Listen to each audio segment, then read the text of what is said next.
இப்படி பிள்ளைகள் தெரிந்து கொள்ளப்பட்டவர்கள் தவிர மற்றவர்களாம் புறந்தள்ளப்பட்டவர்களாகவும், குறிப்பாக வரலாற்று குறிப்பில் எஸ்ரா நெகேமியா காலத்தில் பாபிலோனிலிருந்து திரும்பி வந்த யூதர்களிலே கலப்பு இனத்தை எல்லாம் தள்ளி வைத்து விட்டதனால அவர்கள் எல்லோரும் புறந்தள்ளப்பட்டவர்களாகவும் வரலாறு சொல்லுகிறது.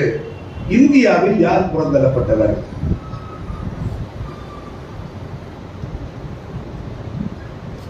ஏறக்குறைய பல கோடி ஆண்டுகளுக்கு சொந்தமான இந்த தமிழ் சமூகம் என்றைக்கு இந்த தமிழ் உருவானது என்று சொல்ல முடியாத அளவுக்கு 300 ஆண்டுகளுக்கு முன்னால் இந்தி,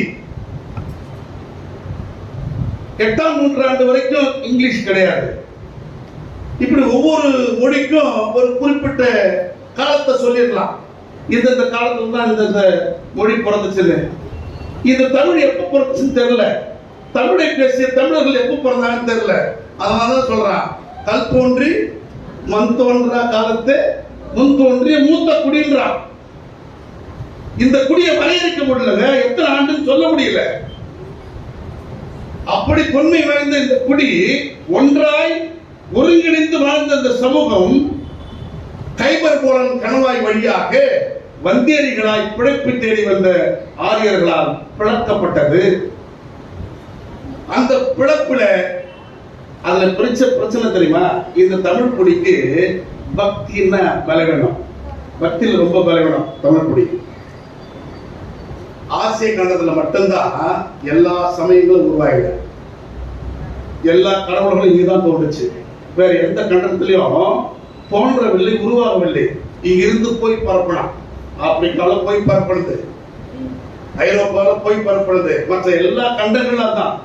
சமயங்கள் உருவான நிலம் எது என்றால் ஆசிய கண்டம்.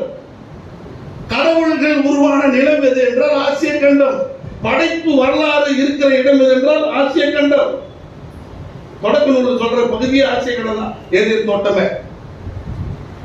இப்படி ஆசிய கண்டம் முழுக்க முழுக்க யாருக்கு சொந்தமானது என்றால் டாக்டர் அம்பேத்கர் ஒன்று சொல்லுவார், இந்த இந்திய நிலப்பரப்பு இதற்கு ஆங்கிலேயர்கள் வரும் வரை வரையறுக்கப்படவில்லை, எல்லை கிடையாது, பல்வேறு சமஸ்தானங்களாக பிரிந்து கிடந்தன.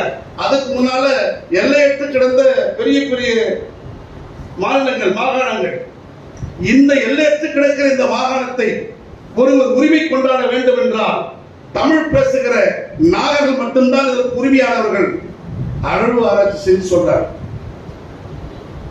ஆகவே தமிழர்களுக்கு சொந்தமான நிலம் ஆசியா முழுவதும். இப்படி ஒன்றாயிருந்த ஒரு கூட்டத்து மக்களை இந்த ஆரிய பார்ப்பனன் உள்ளே நுழைந்து மிகவும் பலவீனப்படுத்தி பக்தியின் பெயரால்